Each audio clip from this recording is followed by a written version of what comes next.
Real estate mortgage rates are on the rise. Prices are on the rise, but they're definitely changing. You're going to want to stay tuned for this edition of the Reno Sparks Real Estate Market Update for May 2022. Assist to sell way smarter. Now, as I mentioned, this is for the Reno Sparks area only, does not include Carson City, Minden, Gardnerville, Dayton, Fernley, Fallon, etc. If you have an interest in those areas or would like more market information on those areas, we'd be happy to provide that for you. Go over and visit forrenohomes.com. Our contact information can be found right here, and we'd be happy to get you market stats. As I mentioned, Reno Sparks area only includes single-family residential properties only. Does not include commercial properties, apartments, rentals, lots, lands, any of that. It's just single-family residential properties. Now, this is intended to be a 30,000-foot macro overview of the market. It's not intended to be specific advice on your particular property or situation. If you would like more information about your property or a property you're interested in maybe selling or buying, click on the Find Out Now button, and we can get you a quick, free evaluation of your property. It'll give you a good bracket and a range that your home might sell for, but we can also provide you with a follow-up report that'll give you a detailed report and an idea of what your home may actually sell for in today's marketplace. So without further ado, let's dive right into it. As I mentioned, interest rates are definitely on the rise. As a matter of fact, interest rates are the highest they've been in over a decade. The last time we saw interest rates this high was actually late 2009. As of May 5th, when I got these stats, interest rates were sitting at 5.27%, basically 5.25%, which if you just went back a few short months ago, 3-4 months ago, interest rates were below 3%. So a significant increase. Now, a lot of people say, well, Ryan, I know interest rates, obviously a mortgage might cost more, but what kind of an impact does it have on the overall market? Well, to illustrate that, I actually compared some mortgage payments based on interest rate. If you went back a few months ago, believe it or not, interest rates are at 2.75%, which were at historic lows. And let's say you had a nice down payment. Maybe you sold your house, you saved a bunch of money up, and you had about $140,000, $150,000 down. So you had 20% down, and you wanted to keep your payment no more than $3,000, or right around $3,000. You would be looking at a purchase price of roughly $725,000. That's with $145,000 down, which is 20%, interest rate of 2.75%. You're thinking, okay, I could swing that. You go out, you start looking at houses, and maybe it didn't work out. You're still looking. You thought, okay, spring rolls around. I'm going to get more inventory. Let's look at today what that $3,000 house payment would look like. Now, obviously, this is not exact. I did put in some variables for property tax and insurance. Those can vary a little bit, but I just went in and tried to compare about 20% down. Now, obviously, the down payment on a lower price home is going to be less at $110,000, so you might be able to add a little bit to the purchase price. But just to show you the purchasing power and the effect that interest rate has on purchasing power, right now, that same person or couple or whoever that was thinking about buying that house, they're looking more in the 550 price range, maybe 560 or 70. That's a huge difference from 725. So if you're sitting and you have a house that might be 650, 750, 800 or whatever in some of these higher end price ranges, a lot of the buyers that were there maybe 3, 4, 5, 6 months ago may have had to drop down the price that they're looking at due to interest rates. So interest rates can have a massive impact on price. Now, it normally doesn't happen right away. It does take time to enter the marketplace and maybe put some downward pressure on prices. Speaking of prices, let's talk about prices. This seems to get the most headlines up until recently with the mortgage rates, but median home price hit $595,000 as of the end of April 2022, which is up 3.5% from the prior period. Now, anytime you see the prior period on these charts, that means the previous month. So in this case, March of 2022. But they're up a staggering 20.6% from this time last year. So April of last year, it was sitting at 493,000, just over. And today we're sitting at 595,000. Now, mind you, this is combined Reno and Sparks. Reno's a little bit higher, Sparks a little bit less, but 595 for the whole area. Now let's look at closed sales. These are the number of houses that closed escrow. In other words, that actually sold. They changed hands. The owners are different now. Put it on the market. Maybe they put it on the market in, February, March. They got an offer. They sold it. It closed. So these are closed sales. Now, what I want you to notice here, I call this the EKG of the market. You can see it go up and down. It's like a heartbeat. Normally what you see is you see a fall of sales activity into the winter months, end of November, December, even into January, before you start seeing things pick up in February, March, April, May, before they peak out usually in the summertime around May, June, maybe even into July, depending on the year. And you can see that play out time and time again. You usually get a little bit of pop maybe in the fall with some extra sales, but you see a peak, a little pop, down, up, little peak, down, up, down, etc. Now, what I want you to notice here, though, is the number of sales. And you can see sales actually drop, which is pretty unique for this time of year. Normally in April, May, and June, you start to see that number continually go up. You don't see it peak out for a couple months. We're already starting to see sales fall off a bit in April, which again is unusual. Normally they're up. We're down 3.2% from the prior period, which was at 501, and we're down 17% from this time last year. So only 485 sales. Now, if you look at closed sales by price, what I want you to notice and keep an eye on is this upper end price range here. You'll notice that sales are pretty low.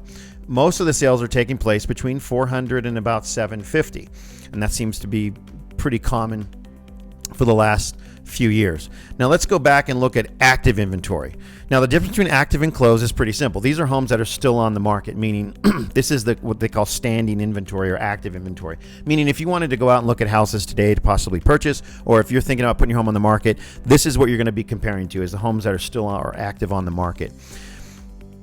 Now, this is what we like to see. We like to see, if you look at the numbers back from like 2015, 16, 17, 18, where it was considered a bit more of a normal market, you'll notice that the number of active listings on the market, the inventory, was much higher. We actually saw it drop extremely low before it came up a little bit last year and dropped extremely low again late in the year, but we're starting to see the numbers rise again, which is a very good sign. So right now we have 557 homes on the market. That's up 43%. From last month in March. It's up 46.6% from this time last year, where there was only 380 properties on the market. So that's a very good sign. We like to see more properties active on the market. Now, one thing I wanted to point out, look at this upper end price range. I went back over here to close sales by price. You can see the numbers are very low, but you can see active starting to climb in these upper price ranges.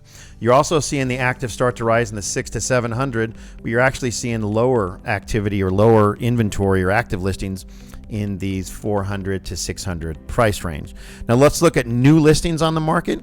Again, now this is different from closed sales and active inventory in that these are just the number of listings that came on the market, meaning this is a total houses that were listed. Now, obviously standing inventory was at 500 and something, which means a couple hundred of these already sold in the month they were put on the market. So this is just the new listings taken, and you can see there's been a huge change in the number of listings taken. We're up 10.7% from this time last year, where there were 663. We're at 734, and we're up 22% from March, which isn't completely unusual because remember, spring listings normally start to ramp up. But that's a good sign. You're starting to see listings come up to a more normalized level, and you look back here in 2015, 16, 17, we're falling right in line. Now, I expect this number to actually rise a little bit more over the next few months.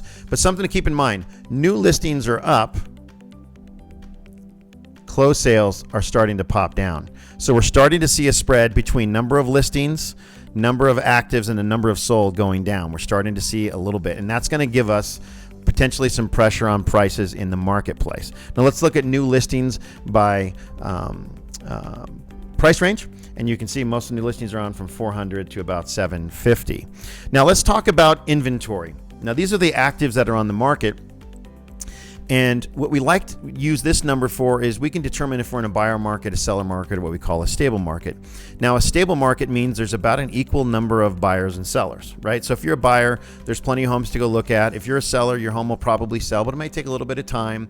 There'll be a number of showings, and you have a strong, stable market. A strong, stable market is usually right around 3 months of active inventory. So 3 months of active inventory means, let's say, 1,000 homes sell a month in the marketplace. Now I'm using round numbers, but let's just say 1,000 sell in a month in the Reno-Sparks area. If there's currently 3,000 homes on the market, active listings, you would have 3 months of inventory, right? Or let's say we sell 500 a month, 1,500 would be 3 months of inventory. That would be considered a strong, stable market. Now, if you drop below that and inventory drops, now you have what's called a seller's market, which is what we've been in for a number of years, which means there's a ton of buyers and very few sellers. Okay, so a lot of buyers out there looking for homes sellers have to offer. Prices usually go up. Sellers can ask a little bit more. There's more bidding wars, things like that. Anything below, say, 2.5 and less, is a seller's market. We're sitting at 1.1. Now, the opposite is true. Obviously, it becomes a buyer's market if we hit that 3.5, 4 and up mark. We're going to have more. We're going to have more inventory, more homes on the market than we're going to have buyers to buy them up. So right now, we're sitting still firmly in a seller's market at 1.1 months inventory, but we're up significantly. Look at that, up 76% from last year and up almost 50% from last month. So we're hitting that 1.1, which is good. I'd like to see that hit more like 2, 2.5, 3, and that's when you'll see prices start to level off. Now, what I think is interesting is inventory by price range. And this is why early on in the video, I wanted you to pay attention to that upper end stuff. As a matter of fact, if you look at the 1.5 million plus, we're already at well over 3 months inventory, which means we're at a stable market and we're real close to potentially entering more of a buyer's market, believe it or not. We're hitting 1.5, almost 2 in the 1 million to 1.5 million, and the 750 to 900, we're at a month and a half. So we're not far away from a stable market. If inventory continues to rise, these price ranges up here will go either to a stable or to more of a buyer's market on this price range. Now, obviously, inventory is still low in these lower end price ranges, but I do expect that to change as well. So what does all this mean? Is it not time to sell? It's time to buy? Yes, I think it's a great time to sell, only because what you may get for your home today could be very different in 3 to 6 months from now. If interest rates continue to rise, if more inventory comes on the market, that means more competition. So if you've been thinking about selling, you can holding off, waiting to see what the market does, now is a great time to sell. Interest rates, people ask me that all the time. I predicted, if you can go back and it's on record, you can see all our videos, we predicted interest rates would rise pretty significantly this year. Now, to be fair, completely transparent, we did not expect them to rise this far, this fast. We predicted about 4, 4.5, maybe upper 4s by the end of the year. We didn't expect them to go from basically 3% all the way up to over 5% in a matter of a couple of months. So I do believe interest rates have overshot. I think they've gone up too far, too fast. I think you might see a pullback in interest rates coming over the next couple of months. But I do believe you're going to see that upper 4 into 5, maybe even mid 5s by the end of the year. So I don't expect interest rates to come down drastically. And as a side note, if you are thinking about selling your home, I encourage you to give us a call. You're not going to find a better value in town. We'll sell your home for only 1% and significantly less than what most real estate companies and agents in town are going to charge you. So we wish all of you nothing but the best. Thanks for tuning in. We'll see you next time on the Reno Sparks Real Estate Market Update. Have a great day, everybody. Bye-bye. Assist to sell way smarter.